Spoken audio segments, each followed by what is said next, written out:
Fala galera, seja bem-vindo ao canal Gui Teles na área. Vamos lá para mais um dia de análise do mercado cripto. Hoje, dia 1º de março, aí a gente vai começar mais um mês. A gente teve 2 meses positivos, né? A gente pode falar que o mês passado também fechou no positivo no BTC. Obviamente foi um candle doji, mas fechou verde. Até na metade do dia o candle doji estava vermelho e a gente fechou verde. A gente vai analisar o mercado, a gente vai ver como que tá aí as expectativas, a gente vai falar de dados on-chain também, a gente vai fazer toda uma análise do curto prazo também, vou mostrar como está o book de ofertas para vocês também, para a gente entender se o mercado está mais favorável para cima ou se ele está mais favorável para baixo e como que a gente pode tomar decisões aí nesse momento, beleza? Se você não é inscrito no canal, te convido a fazer parte do canal, aqui eu trago mega conteúdo todos os dias da semana, principalmente quando eu falo sobre análise on-chain. E caso esse conteúdo faça sentido para você, deixa seu like para dar aquela força pro canal, para mostrar que o conteúdo também está sendo relevante. Bom, antes da gente começar, só queria falar que as inscrições para a comunidade on-chain, elas estão abertas, tá? Vai ficar aberta somente até sexta-feira, às 6 horas da tarde. Às 6 horas da tarde, na sexta-feira, a gente encerra as inscrições para a comunidade on-chain. Se você quiser entender o que é a comunidade on-chain, abaixo desse vídeo tem um link que vai te direcionar para essa página aqui. Tem um vídeo, assista esse vídeo aqui, é um vídeo super curto, super rápido, onde eu te explico o que é a comunidade on-chain e como você faz para participar da comunidade on-chain. Assistir o vídeo, abaixo aqui tem algumas informações, se você quiser ler, entender o que é, e se quiser entrar para dentro da comunidade on-chain, só clicar no botão aqui. Caso você tenha qualquer tipo de dúvida que você não consiga sanar aqui nesse vídeo, aqui embaixo tem um botão escrito Fale com a gente, é só clicar que você vai ser direcionado para dentro do WhatsApp e aí lá você vai receber um suporte, beleza? Bom, mas chega de recado, bora ver preço, que é o que nos interessa, né? Fala price action, mas primeiro a gente vai ver análise on-chain. O primeiro ponto que eu queria comentar com vocês é que a gente vê que, cara, sardinha não aprende, né? O mercado ontem deu uma leve movimentadinha de baixa e a gente já vê realizações de prejuízo, né? A galera consegue realizar 300 milhões de dólares em prejuízo em simplesmente o mercado nem se movimentando, né? Mas não tem jeito, a gente tá com o mercado subindo e tem aquelas pessoas que ficam naquele comprei, vendi, não, comprei, agora vai subir, não, vendi, agora vai cair, não, comprei e vendi.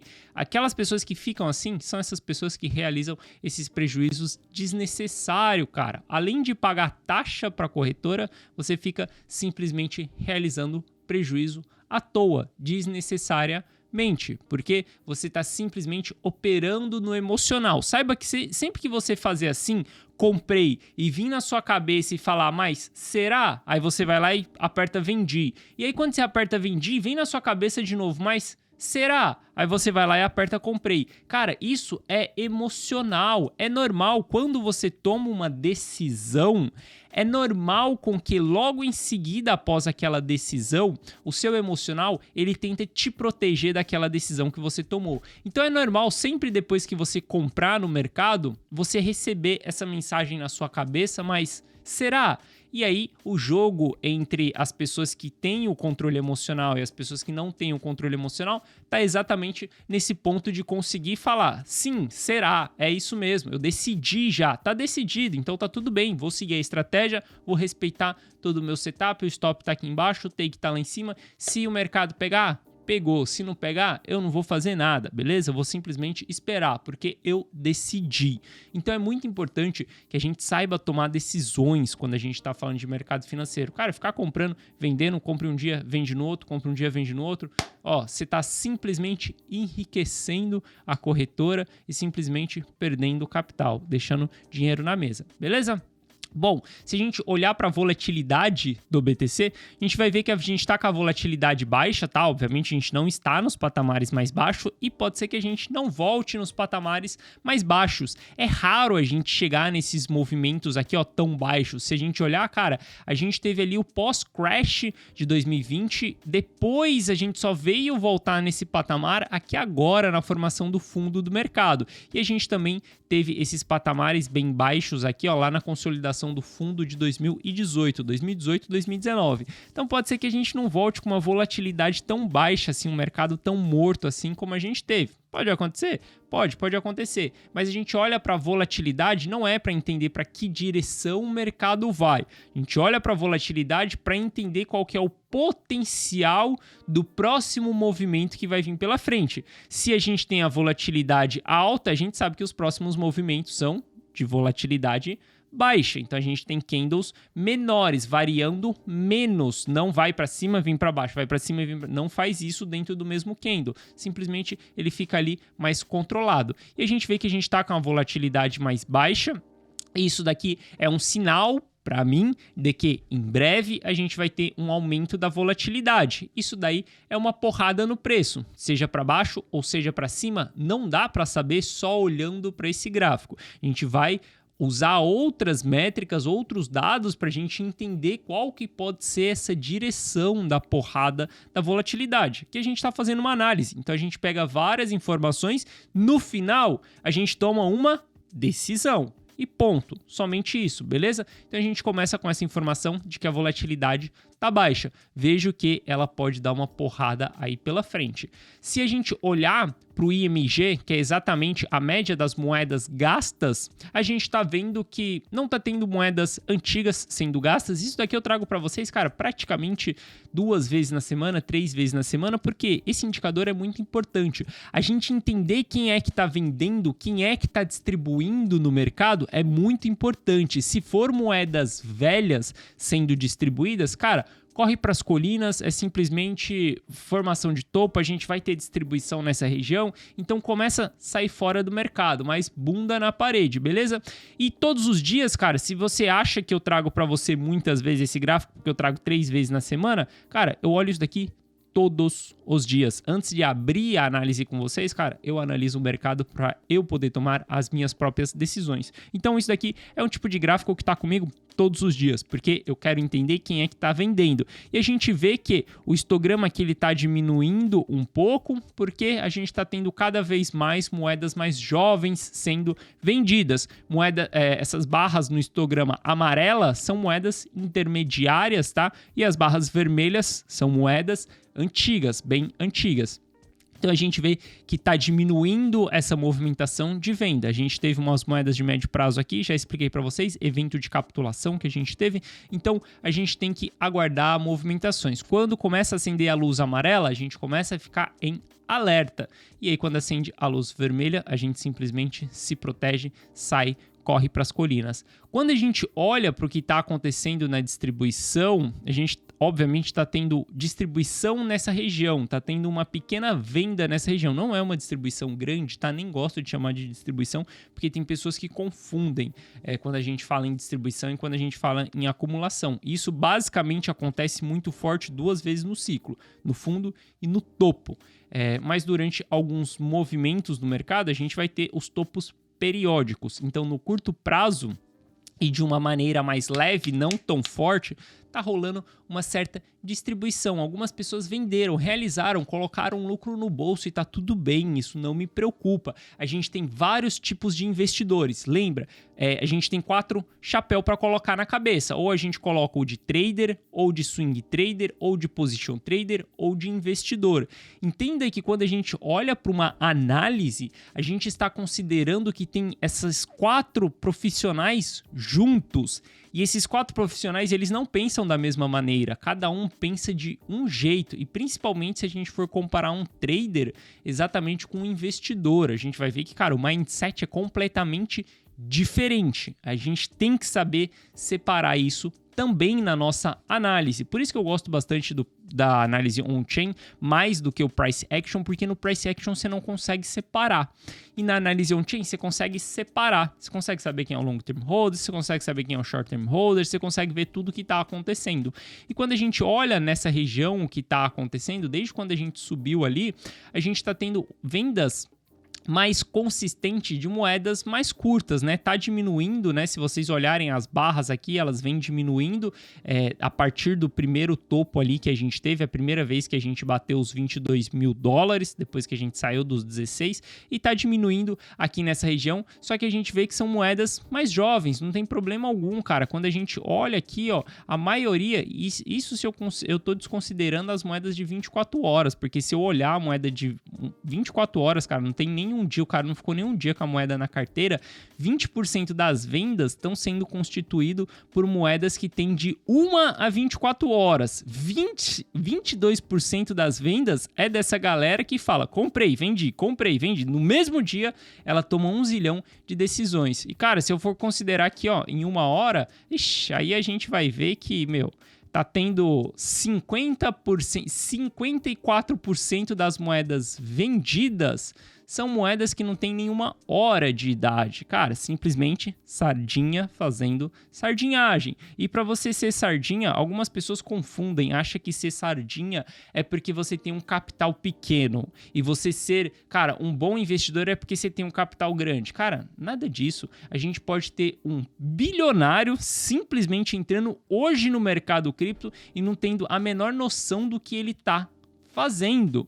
Como a gente pode ter um cara com 0,01 BTC na carteira dele, mas ser um cara inteligente, ser um cara que ele sabe o ciclo do mercado, ser um cara que sabe operar no lucro. O bilionário pode ter prejuízo e o cara com 0,01 BTC pode ter lucro no mercado. Então, sardinha não é o tamanho da sua mão, não é o tamanho da sua banca. E ser uma sardinha é exatamente o seu mindset, como você se comporta.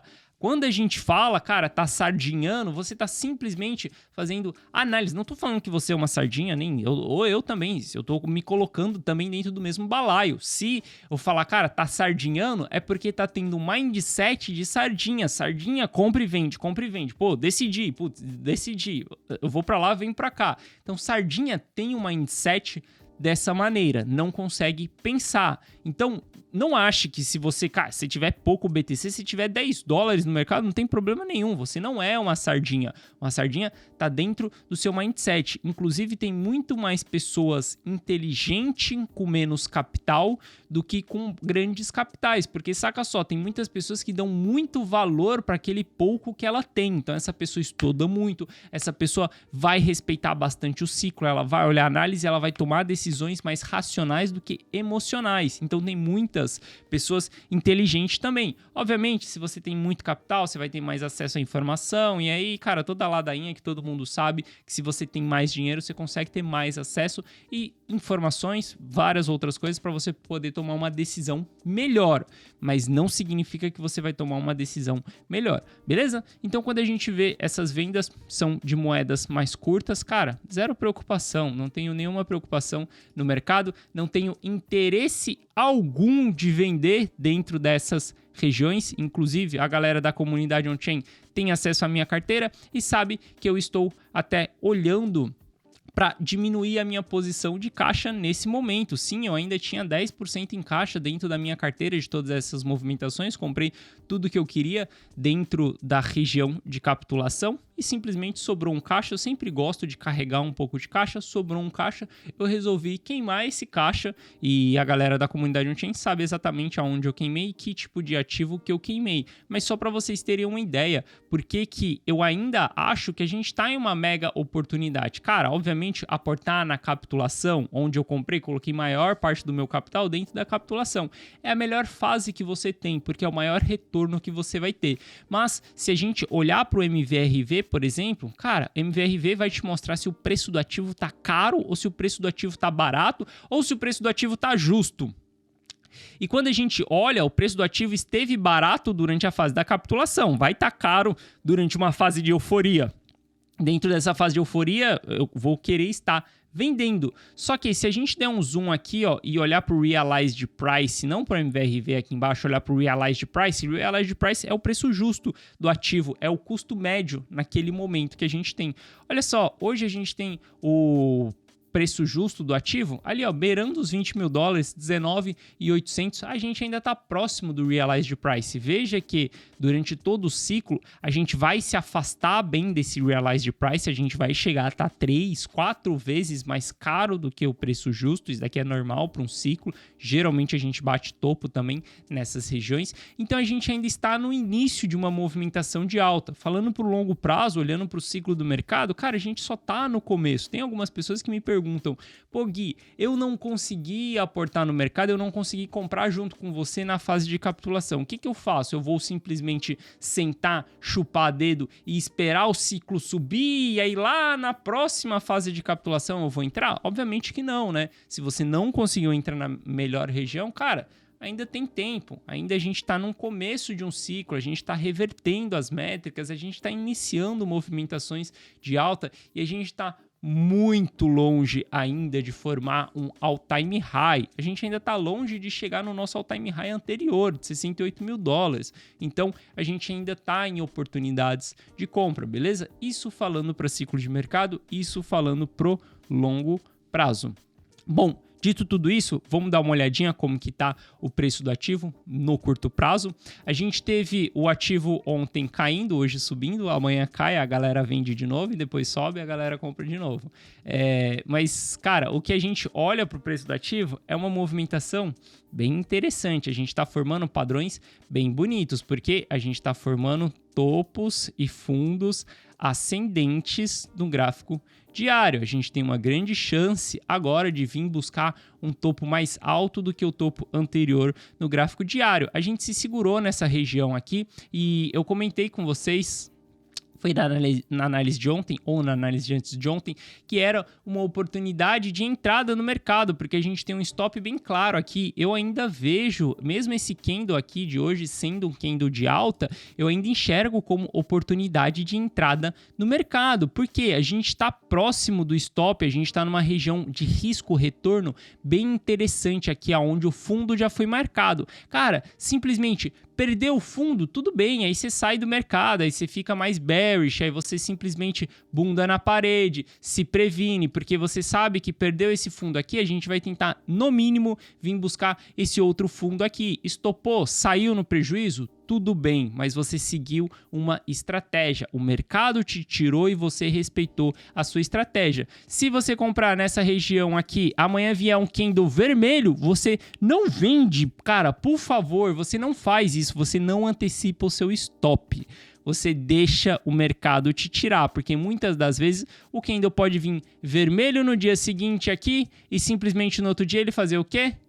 Outro candle verde logo em seguida. E por que que você não antecipa o seu stop? Porque sempre que você colocar o seu stop, você vai estar colocando abaixo de uma região de suporte. Se você olhar aqui para o gráfico, cadê o BTC? A gente está falando em colocar um stop em 22.600. Se você olhar aqui, 22, cadê 22.600? 22.600. Olha só, a gente está falando em colocar o stop exatamente aqui onde está essa linha. Por que que você não antecipa seu stop se o candle tiver vermelho? Porque acima dos 26 mil tem ordens de compra 22.800, 26 mil não, acima dos 26.600 tem ordem de compra nos 28 e nos 22.800, tem ordem de compra nos 23.100 também. Então você não antecipa o seu stop. Se o mercado se movimentar para baixo, cara, simplesmente segue o jogo, não tenta antecipar, não tenta diminuir seu prejuízo. Se você fizer isso, você está sendo emocional, porque o racional é ponto de entrada, stop aqui abaixo. Se perder essa região, aí sim eu sou estopado, aí sim eu saio do mercado, beleza? Mas se não perder essa região, cara, não tem por que sair. O preço pode lateralizar aqui, pode ficar preso dentro dessa região, vai chegar próximo do seu stop em alguns momentos, cara, vai chegar próximo, você vai ficar com o cookie na mão, não tem problema, mas simplesmente, cara, você está respeitando. Então, não antecipe stop. Sai dessa neura de comprou, vendeu. Analisou. segue sua análise, decidiu, segue sua decisão, bate no peito, assuma a responsabilidade da decisão e ponto final. Eu não sei se você sabe, mas a palavra decisão, ela vem de cisão. Cisão significa você cortar. Quando você tem duas opções na sua frente, uma decisão significa você cortar a outra ação, eliminar aquela ação. Então, se você decidiu, cara, acabou, tá decidida, a outra foi cortada e foi jogada no lixo. Se você decidiu comprar, beleza, comprou. Respeita o seu setup, saiba ter stop, saiba ter take profit, saiba ter tudo no mercado. Se você vendeu também, saiba ter reentrada no mercado, caso o mercado não vá para a direção que você achava que ele iria. Mas respeite a sua decisão, mata no peito a sua decisão. Não tem problema se sua decisão for errada, não tem problema nenhum. O problema é você decidir e você colocar na sua cabeça, mas será? É mesmo? Então, cara, por favor, vamos respeitar as decisões. Já que a gente já puxou o book de ofertas aqui, quando eu olho para o book, a gente vê que a pressão de venda que a gente tinha aqui em cima deu uma diminuída. Olha só, a gente tinha cerca de 600 BTCs para venda em 24.300, depois a gente tinha mais 600 ali, quase em 24.600, e a gente tinha mais 600 em 25 mil também. Olha só o que aconteceu, o book, as ordens elas estão saindo do book. Veja que agora a gente tem 400 BTCs à venda em 24 e 25, e depois a gente só vai ter os 600 BTCs novamente em 25 mil dólares. Parece que a galera que estava vendendo, os market makers que estavam vendendo, eles estão tirando suas ordens do book, porque estão vendo que o mercado está mais favorável para cima, vão querer vender em patamares mais caros, beleza? E se a gente olhar, os touros estão subindo suas ordens, a gente tinha 1.100 BTCs em 22.200 e ontem essas mesmas ordens elas subiram para 22.800. Os market makers subiram as suas ordens. E quando a gente olha, a gente tinha duas faixas aqui, né? Uma faixa com 500 BTCs e outra faixa com 700. Agora a gente só tem uma faixa com 500 aqui e uma faixa dos market makers, ela subiu novamente. Então quando a gente olha, a gente tem 500 BTCs em 23.100, ou seja, o mercado ele está mais favorável para cima do que para baixo, porque os touros estão colocando a pressão, os market makers touros estão colocando a pressão no mercado, subindo as suas ordens de compra, e os ursos eles estão simplesmente tirando as suas ordens de venda. Isso é interessante a gente ver essa movimentação. Então, numa movimentação dessa, eu vejo que está muito saudável, sim, em entrar comprado nessa região. Obviamente, isso daqui não é uma recomendação de investimento, é simplesmente a minha estratégia. O que eu faço, eu não posso te dar recomendação de investimento, cara, porque simplesmente, se o mercado muda, se faz alguma coisa, cara, você não vai saber qual que é a minha próxima decisão. Então, o primeiro ponto é a gente nunca toma decisão em cima de uma pessoa que a gente não tem um contato ali o tempo inteiro, cara, você não vai saber na hora que eu mudar a minha cueca. E se daqui a pouco o mercado reverter? Então você não toma decisão. Você aprende como que eu analiso, por isso que eu entrego várias ferramentas para vocês e eu mostro para vocês como que eu analiso o mercado e como que eu tomo as minhas decisões. Isso é para você aprender, cara. Tô te ensinando a pescar. Eu não tô te entregando o peixe, beleza? Minha análise ela pode contribuir na sua decisão, mas quem tem que pegar esse peixe é você. Até então, porque se você tiver lucro ou prejuízo, a gente não vai dividir nada, né? Então, eu continuo olhando para o mercado como ponto de compra. Acredito que a gente está revertendo no diário aqui. Quando eu olho para o book está me mostrando esse interesse dos compradores, está tendo mais força dos compradores. Opa, desculpa aí, galera. Dei um cascudo em vocês. Tá tendo mais interesse dos compradores do que dos vendedores, beleza? Então, deixa o mercado se movimentar, deixa pra gente ver o que vai acontecer. Quando a gente olha pro Ether, mesma coisa, cara. Deixa eu só puxar o Ether aqui. ETH, deixa eu só... Calma aí. Index aqui. Ether Index. Para quem não sabe, tá? Quando a gente busca qualquer ativo aqui, ó, por exemplo, o BTC, a gente tem vários gráficos, né? Cada gráfico que você for olhar, você vai olhar dentro de uma corretora. Então, eu consigo olhar dentro da Coinbase, eu consigo olhar dentro da Binance. Muitas pessoas usam a Binance, o gráfico da Binance, porque é a maior corretora, então a gente tem maior referência. Mas a gente tem o BTC Index, que esse BTC engloba todos os BTCs. E por que eu uso o index?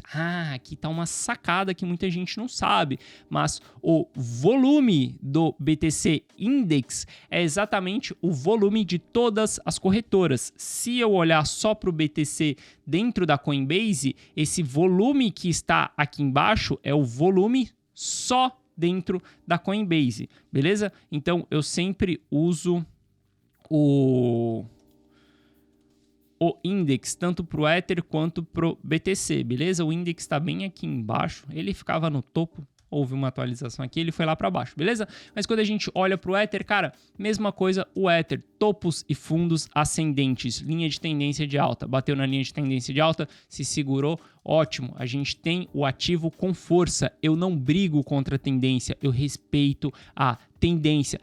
Gui, mas a gente pode ter recessão nos Estados Unidos em 2023, 2024, a gente pode ter conflito entre Estados Unidos e China, a gente pode ter um monte de coisa, cara, pode cair um meteoro na Terra, para quem me segue no Twitter viu que a gente tem um buraco negro fugitivo de não sei que galáxia agora, daqui a pouco a galera vai falar que isso vai chegar aqui, mas qualquer coisa pode acontecer, brother, só que não fique achando, tentando antecipar esses movimentos. Segue a tendência de alta, comprado, simplesmente lucrando, vendo o negócio valorizando na sua frente. Reverteu a tendência? Beleza, vende, dinheiro no bolso, faz suas malas, corre para a colina e espera a recessão acontecer. Mas não fica brigando com a tendência, cara. Não vem falar para mim que a gente tá em tendência de baixa, não vem falar para mim que o mercado vai parar o BTC vai voltar em 15 mil dólares, não vem falar para mim que o BTC vai parar em 10 mil dólares, cara. A gente tá em tendência de alta. No dia que a gente reverter a tendência, a gente pode discutir isso e aí sim a gente pode começar a planejar BTC a 9, a gente pode planejar BTC a Ether a 1.000 dólares novamente, a gente pode começar a planejar tudo isso, mas até que essa tendência seja revertida, cara, desculpa, opere a favor da tendência, já dizia Charles Dow. Não tente brigar com a tendência, ela é válida até que ela seja rompida, beleza? Então a gente está claramente em tendência de alta aí em todos os ativos. Vamos ver como que o preço vai se comportar nesse mês que a gente tem. A gente teve o BTC fechando o mês, falei com vocês, a gente teve 2 meses consecutivos verdes, né? A gente fechou, descarta esse mês que tá em andamento, descarta o candle de hoje, o candle de hoje tá andando, ainda não fechou, no dia que esse candle fechar aqui no final do mês, a gente analisa ele aqui no mensal. Mas se a gente olhar no mensal aqui, a gente vai ver que o BTC fechou bem, 2 semanas verdes. A primeira foi uma baita de uma semana, janeiro, a segunda foi um mês doji, não tem problema nenhum. A gente pode ter um mês consecutivo de volatilidade. Lembra a volatilidade, alta volatilidade, contração da volatilidade. Esse mês pode ser um mês volátil, ou para cima ou para baixo. Para onde ele vai ser? Não sei e não quero tentar prever isso daí. O que eu consigo ver aqui, lendo a história dos candles, é que o mês de janeiro nos mostrou que os compradores estão presentes no mercado. Quando a gente olhava para trás, cara, quando vinha venda, batia muito pesado. Quando vinha compra, os compradores não tinham tanta força para empurrar o mercado para cima, eram compradores tímidos. Quando a gente olha para essa movimentação aqui, para mim não tem nada falando que isso daqui é movimentação tímida, para mim não tem nada falando que essa movimentação aqui foi uma movimentação simplesmente falsa no mercado, manipulação, alguma coisa desse tipo, cara, desculpa, mas não foi nada disso. É uma movimentação onde os compradores estão enxergando que o mercado estava barato, simplesmente sentaram o dedo em compra, liquidaram os shorts e a gente rompendo os 25 mil dólares, a gente vai ter mais liquidação de shorts ainda. Aí sim vocês vão ver mais uma barra dessa aí para cima. Beleza? Então, para mim, o ciclo ele tá sendo confirmado, essa reversão. Cara, para mim, acredito que o bear market já acabou, já foi. Quem conseguiu sobreviver a 2022, cara, está de parabéns, porque a gente teve um péssimo ano. Daqui para frente, a gente vai ter um ano bem melhor, beleza? Para mim, é um ano de alta, um ano para cima. Bom, então é isso. Espero que vocês tenham gostado da análise de hoje. Se você gostou, deixa seu like. Se você não é inscrito no canal, considere se inscrever. E lembrando, as inscrições da comunidade on-chain ficam abertas até sexta-feira. Link na descrição, beleza? Forte abraço, tamo junto e eu te vejo amanhã. Valeu!